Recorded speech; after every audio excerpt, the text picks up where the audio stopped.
الحمد لله نحمده ونستعينه ونستغفره ونعوذ بالله من شرور انفسنا ومن سيئات اعمالنا من يهده الله فلا مضل له ومن يضلل فلا هادي له ونشهد ان سيدنا ومولانا محمدا عبده ورسوله اما بعد فاعوذ بالله من الشيطان الرجيم بسم الله الرحمن الرحيم ولا تقولوا لمن يقتل في سبيل الله اموات بل احياء ولكن لا تشعرون. صدق الله العظيم وصدق رسوله النبي الكريم الامين ونحن على ذلك من الشاكرين والشاكرين والحمد لله رب العالمين. محبوب کی محفل کو محبوب سجاتے ہیں، محبوب کی محفل کو محبوب سجاتے ہیں، آتے ہیں وہی جن کو میرے سرکار بلاتے ہیں. ہندوستان کے بعد میرے نہایت محترم واجب الاحترام بزم صدا عبدالرزاق صاحب، تمام سفر ساتھیوں، السلام علیکم ورحمۃ اللہ وبرکاتہ. جیسا کہ آپ حضرات کو معلوم ہے، آج کا ہمارا موضوع ہے اہل بیت کے بارے میں اور شہیدوں کے بارے میں.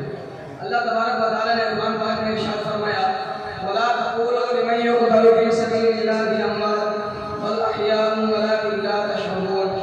نہ تم کہو اس کے لیے جو قتل کیا گیا اللہ تعالیٰ کے راستے میں مردہ، بل احیاء ولکن لا تشعرون، بلکہ وہ زندہ ہیں لیکن تم شعور نہیں رکھتے.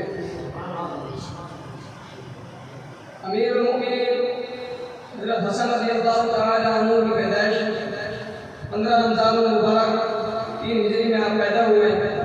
حضور اکرم نور مجسم صلی اللہ علیہ وسلم نے حضرت علی رضی اللہ تعالی عنہ سے ارشاد فرمایا اے علی اس بچے کا نام سنو. تو آگے سے حضرت علی رضی اللہ تعالی عنہ نے عرض کی یا رسول اللہ صلی اللہ علیہ وسلم اس بچے کا نام آپ بھی رکھیں. اتنے میں بات چل رہی تھی کہ حضرت جبریل علیہ السلام نازل ہوئے اور عرض کی یا رسول اللہ صلی اللہ علیہ وسلم اللہ تعالیٰ آپ کو اس بچے کی پیدائش کی مبارکباد دیتا ہے اور فرماتا ہے اس بچے کا نام حضرت ہارون علیہ السلام کے بیٹے شبر کے نام سے رکھا گیا، یعنی جس کا معنی ہے حسن. تو آپ کا نام حسن رکھا گیا اور آپ کے پیدائش کے ساتھ ہی عقیقہ کیا گیا اور آپ کے بال منڈوائے گئے. بال منڈوانے کے بعد حضور اکرم نور مجسم صلی اللہ علیہ وسلم نے ارشاد فرمایا یعنی کہ جتنے ان کے بال کاٹے گئے ہیں اس کا وزن کر کے صدقہ کیا جائے. اسی طرح حاکم کی روایت ہے کہ حضرت حسن رضی اللہ تعالی عنہ نے اپنی زندگی میں 3 مرتبہ سارا مال خدا کی راہ میں خرچ کر دیا اور 2 مرتبہ اپنا سارا مال خدا کی راہ میں خرچ کر دیا. تو آپ کے پاس گھوڑے بھی ہوتے تھے خوبصورت مہنگے ترین، لیکن آپ اس کا سوال نہ ہوتے تھے، حیثیت کار کرتے تھے اور اپنا مال سارا خدا کی راہ میں خرچ کر دیتے تھے. تو ان سب چیزوں سے محبت کرنے والا، ماں باپ سے محبت کرنے والا انسان ہو سکتا ہے. ان سب چیزوں سے محبت کرنے والا، ماں باپ سے محبت کرنے والا، ان سب چیزوں سے محبت کرنے والا مسلمان نہیں ہو سکتا، کیونکہ ان سب چیزوں سے محبت کرنے والا وزیر اعلیٰ ہو سکتا ہے، وزیر اعظم ہو سکتا ہے، وزیر خارجہ ہو سکتا ہے، صدر مملکت، گورنر ہو سکتا ہے، لیکن ان سب چیزوں سے محبت کرنے والا مسلمان نہیں ہو سکتا.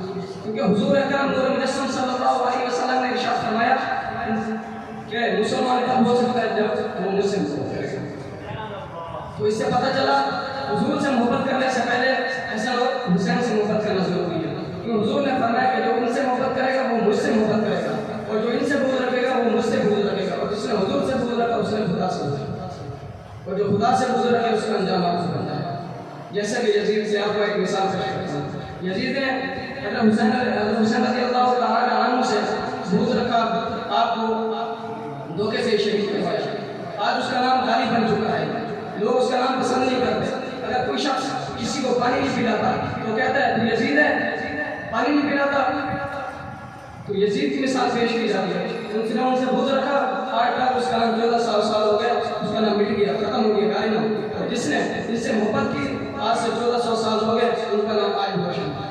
جو خدا کی راہ میں شہید ہو گئے ان کا نام آج بھی روشن ہے. تو اللہ تعالیٰ ہمیں حسن اور حسین اور اہل بیت کے نقش قدم پر چلنے کی توفیق عطا فرمائے وما علینا